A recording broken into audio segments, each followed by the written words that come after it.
স্বাধীনতা ঘোষণা করেছে বেলুচিস্তান। সামাজিক যোগাযোগ মাধ্যমে এমন দাবি গেল কয়েকদিন ধরে সবচেয়ে বেশি ঘুরপাক খাচ্ছে।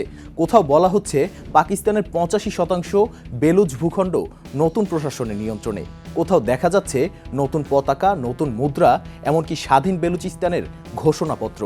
কিন্তু সত্যি কি তাই, নাকি চলছে তথ্যযুদ্ধ?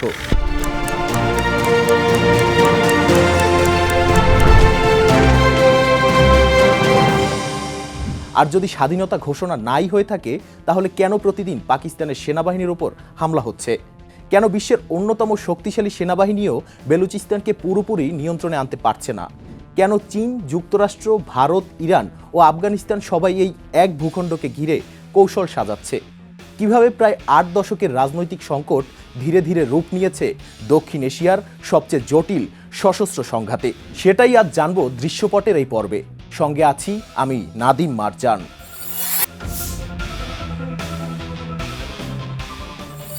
শুরুতে একটি বিষয় পরিষ্কার করা দরকার।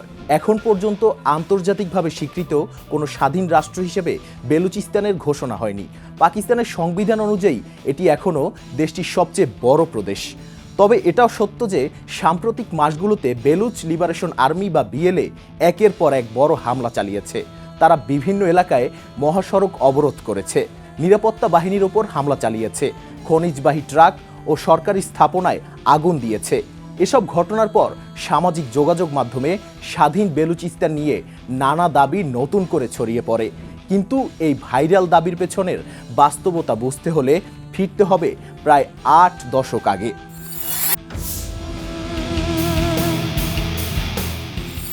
1947 সালে ব্রিটিশ শাসনের অবসানের সময় আজকের বেলুচিস্তান একক প্রশাসনিক অঞ্চল ছিল না। এর সবচেয়ে গুরুত্বপূর্ণ অংশ ছিল কালাত রাজ্য। বেলুচ জাতীয়তাবাদীদের দাবি 1947 সালের আগস্টে কালাত স্বাধীনতা ঘোষণা করেছিল এবং নিজস্ব সংবিধান তৈরির কাজও শুরু করেছিল। কিন্তু 1948 সালের মার্চে পাকিস্তানি সেনাবাহিনী সেখানে প্রবেশ করে এবং কালাত পাকিস্তানের সঙ্গে যুক্ত হয়। পাকিস্তানের সরকারি অবস্থান অবশ্য ভিন্ন। তাদের মতে কালাতের শাসক পাকিস্তানে যোগদানের সিদ্ধান্ত নিয়েছিলেন এবং সেই অন্তর্ভুক্তি বৈধ ছিল। কিন্তু বেলুচ জাতীয়তাবাদীদের বড় অংশ এটিকে আজও জোরপূর্বক অন্তর্ভুক্তি বলে মনে করে। সেখান থেকেই শুরু হয় প্রথম বিদ্রোহ। এরপর 1958, 60-এর দশক, 70-এর দশক, 2000-এর পর এবং বর্তমান সময় পর্যন্ত কয়েক দফায় বিদ্রোহ ফিরে এসেছে।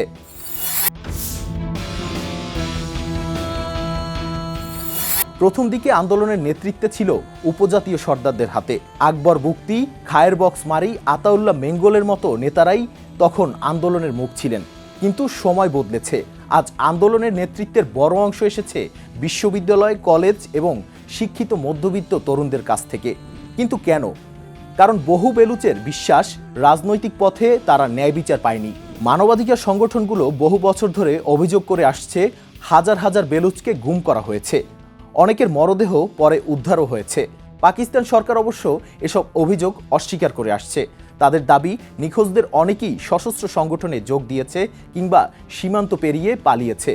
তবে গুমের অভিযোগকে কেন্দ্র করেই জন্ম নেয় নতুন গণ আন্দোলন। সেখান থেকেই উঠে আসেন এক নতুন মুখ, মাহরাং বালুচ।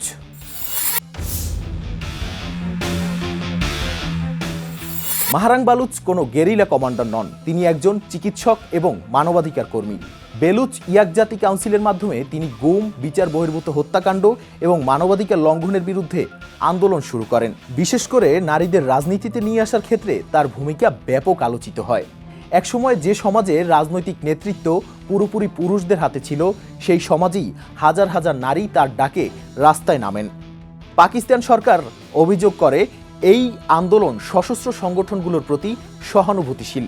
অন্যদিকে সমর্থকদের দাবি মাহরাংয়ের আন্দোলন মূলত মানবাধিকার ও ন্যায় বিচারের দাবিতে। 2025 সালে তাকে গ্রেপ্তার করা হয়। এরপর থেকেই তিনি বেলুচদের কাছে আরও বড় প্রতীকে পরিণত হন।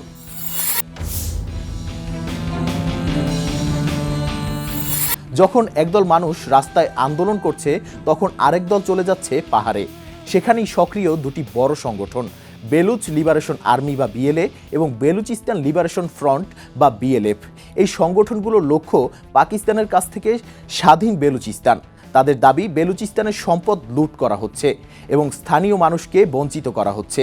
পাকিস্তান সরকার এই সংগঠনগুলোকে সন্ত্রাসী গোষ্ঠী হিসেবে ঘোষণা করেছে। সাম্প্রতিক বছরগুলোতে তারা ট্রেন, সামরিক বহর, পুলিশ, খনিজ প্রকল্প এবং চীনা স্বার্থ সংশ্লিষ্ট স্থাপনাগুলোতেও হামলা চালিয়েছে। কিন্তু প্রশ্ন হলো, এত বড় ঝুঁকি নিয়েও কেন এই যুদ্ধ থামছে না? অবশ্যই এর উত্তর লুকিয়ে আছে বেলুচিস্তানের মাটির নিচে। একবার ভাবুন, পাকিস্তানের সবচেয়ে বড় প্রদেশ হওয়া সত্ত্বেও কেন এই অঞ্চলকে ঘিরে এত টানাপোড়েন? কারণ বেলুচিস্তান শুধু একটি ভূখণ্ড নয়, এটি দক্ষিণ এশিয়ার অন্যতম সম্পদ ভাণ্ডার। এই অঞ্চলের মাটির নিচে রয়েছে বিপুল প্রাকৃতিক গ্যাস, তামা, স্বর্ণ, কয়লা, ক্রোমাইট সহ নানা মূল্যবান খনিজ। অনেক বিশ্লেষকের মতে ভবিষ্যতের জ্বালানি ও খনিজ নিরাপত্তায় বেলুচিস্তানের গুরুত্ব আরও বাড়বে। আর মাটির ওপর সেখানেও রয়েছে আরেকটি বড় কারণ,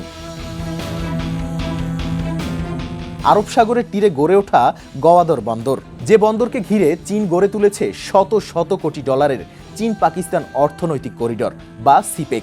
এই বন্দর শুধু পাকিস্তানের জন্য নয়, চীনের জন্য ভারত মহাসাগরে প্রবেশের অন্যতম কৌশলগত দরজা। অর্থাৎ বেলুচিস্তান হারানো মানে শুধু একটি প্রদেশ হারানো নয়, পাকিস্তানের জন্য এর অর্থ হতে পারে বিপুল প্রাকৃতিক সম্পদের উপর নিয়ন্ত্রণ হারানো, অর্থনৈতিক ভবিষ্যৎকে ঝুঁকিতে ফেলা, এমনকি চীনের সঙ্গে সবচেয়ে বড় অবকাঠামোগত অংশীদারত্বেও ধাক্কা লাগা। অন্যদিকে বহু বেলুচের অভিযোগ সম্পূর্ণ ভিন্ন। তাদের দাবি, যে সম্পদ তাদের ভূমি থেকে উত্তোলন করা হয় তার প্রকৃত সুফল কখনোই বেলুচ জনগণের কাছে পৌঁছায়নি। উন্নয়নের প্রতিশ্রুতি এসেছে, কিন্তু বাস্তবে এসেছে সামরিক উপস্থিতি, নিখোঁজের অভিযোগ এবং দীর্ঘদিনের বঞ্চনা। তাই এই সংঘাত আজ আর শুধু স্বাধীনতার দাবির লড়াই নয়, এটি পরিণত হয়েছে সম্পদ, পরিচয়, রাষ্ট্রের নিয়ন্ত্রণ এবং আন্তর্জাতিক ভূরাজনীতির এক জটিল সংঘাতে। এবার প্রশ্ন হলো, বেলুচিস্তান যদি সত্যি স্বাধীনতার ঘোষণা দিয়ে থাকে, তাহলে কি নতুন একটি রাষ্ট্রের জন্ম হয়ে গেল? সংক্ষিপ্ত উত্তর, না। কারণ শুধু স্বাধীনতার ঘোষণা দিলেই একটি ভূখণ্ড রাষ্ট্র হয়ে যায় না। আন্তর্জাতিক স্বীকৃতি, কার্যকর সরকার, নির্দিষ্ট ভূখণ্ডের উপর পূর্ণ নিয়ন্ত্রণ এবং অন্যান্য রাষ্ট্রের সমর্থন সবকিছুই এখানে গুরুত্বপূর্ণ। বাস্তবতা হলো, বেলুচিস্তানের অধিকাংশ এলাকায় এখনও নিয়ন্ত্রণ পাকিস্তান সরকারের হাতেই। প্রশাসন, সেনাবাহিনী, সীমান্ত এবং গুরুত্বপূর্ণ স্থাপনাগুলো পরিচালনা করছে ইসলামাবাদ। তবে এটাও সত্য যে সাম্প্রতিক সময়ে বেলুচ বিদ্রোহীরা যেভাবে একের পর এক বড় হামলা চালিয়েছে, সেনা ঘাঁটি লক্ষ্য করেছে এবং কিছু এলাকায় নিজেদের উপস্থিতি জোরালো করেছে, তাতে পাকিস্তানের জন্য পরিস্থিতি আগের যে কোনো সময়ের তুলনায় অনেক বেশি চ্যালেঞ্জিং হয়ে উঠেছে। আর এই কারণেই স্বাধীনতার ঘোষণাকে পাকিস্তান কেবল একটি রাজনৈতিক বিবৃতি হিসেবেই দেখছে না, তারা এটিকে দেশের সার্বভৌমত্বের জন্য সরাসরি হুমকি হিসেবে বিবেচনা করছে। অন্যদিকে বিশ্বও এখন সতর্ক দৃষ্টিতে পরিস্থিতি পর্যবেক্ষণ করছে, কারণ বেলুচিস্তানের অস্থিরতা শুধু পাকিস্তানের অভ্যন্তরীণ সংকট নয়, এর প্রভাব পড়তে পারে চীনের সিপেক প্রকল্পে, আরব সাগরের বাণিজ্য পথে, এমনকি পুরো দক্ষিণ এশিয়ার নিরাপত্তা ও ভূরাজনীতিতেও। তাহলে সামনে কি হতে পারে? এই সংঘাত কি আরও বড় যুদ্ধের রূপ নেবে, নাকি আলোচনার টেবিলে কোনো সমাধান বের হবে? সেটি এখন সবচেয়ে বড় প্রশ্ন।